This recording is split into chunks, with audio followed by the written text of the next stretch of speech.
Halo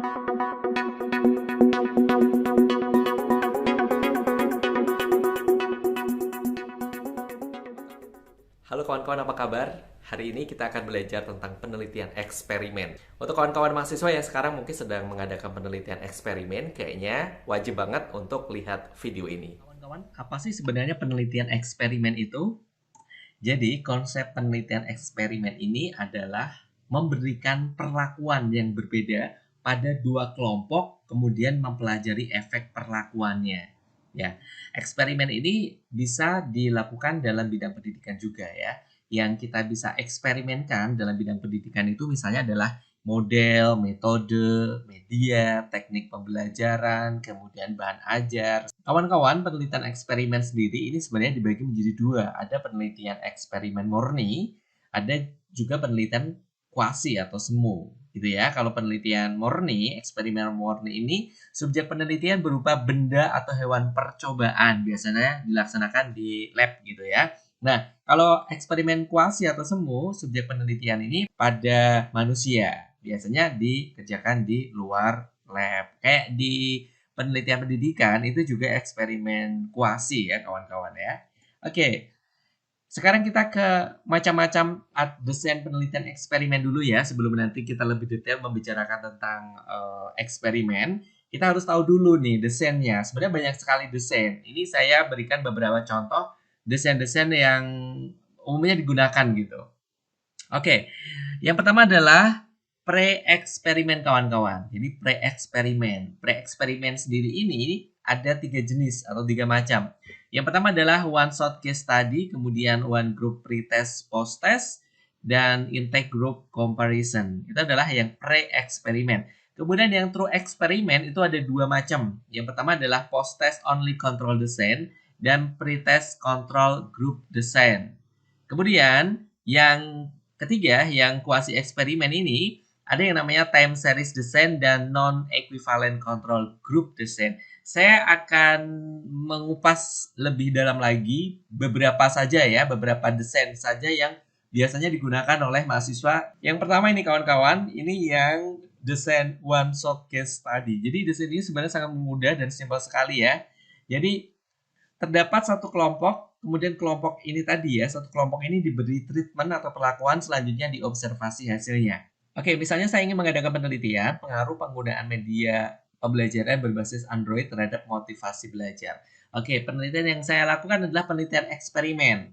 Ya, kalau kita menggunakan desain one shot case study berarti kita ambil satu kelompok ya, katakanlah gampangnya itu satu kelas gitu.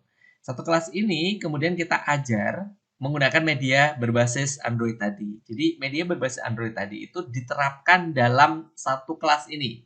Satu kelas atau satu kelompok ini. Kemudian dilihat hasilnya. Yang kedua adalah one group pretest post-test design. Jadi desainnya kayak gini kawan-kawan, bisa dilihat ya.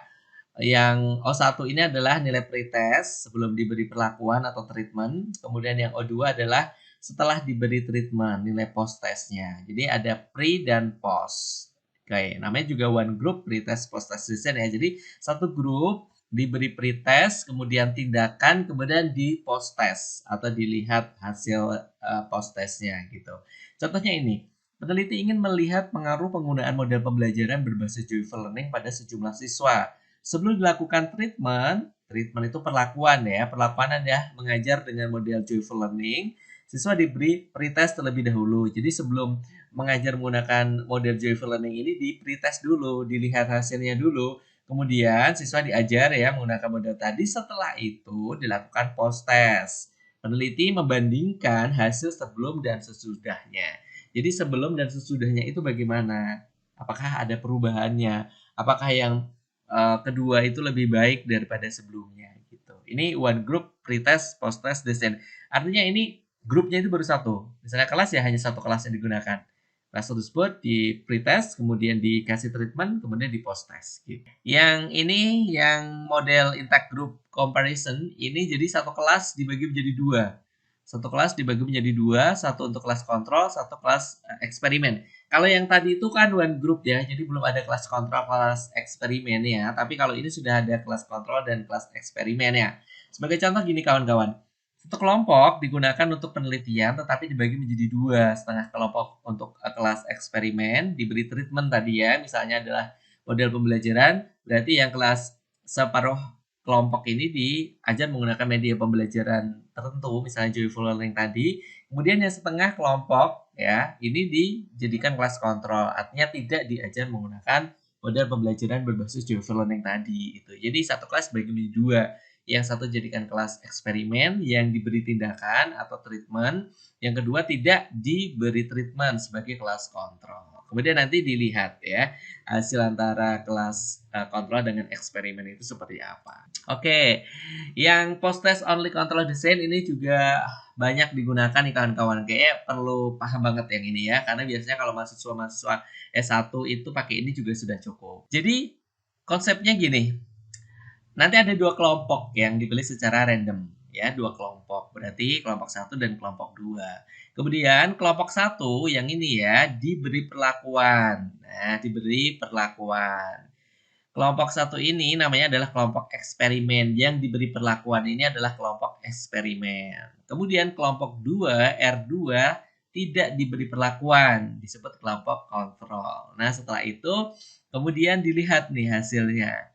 R1 kelompok 1 bagaimana yang diberi perlakuan tadi, yang kelompok 2 bagaimana yang diberi perlakuan tadi.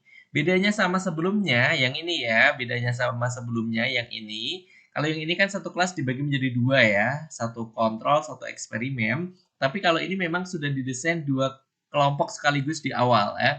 Ada kelompok 1, kelompok 2. Yang satu dikasih perlakuan atau tindakan atau treatment, yang kedua tidak. Kemudian dilihat hasilnya, pengaruhnya. Kelas eksperimen bagaimana, kelas kontrol bagaimana. Itu konsep secara sederhana dan mudah dipahami. Sekarang, yang pretest, post-test, control group design. Jadi kalau tadi hanya post-test saja, artinya yang dijadikan pertimbangan hanya post-test. Tapi kalau yang ini pretest dan post-test, ya namanya adalah pretest, post-test, control group design kawan-kawan.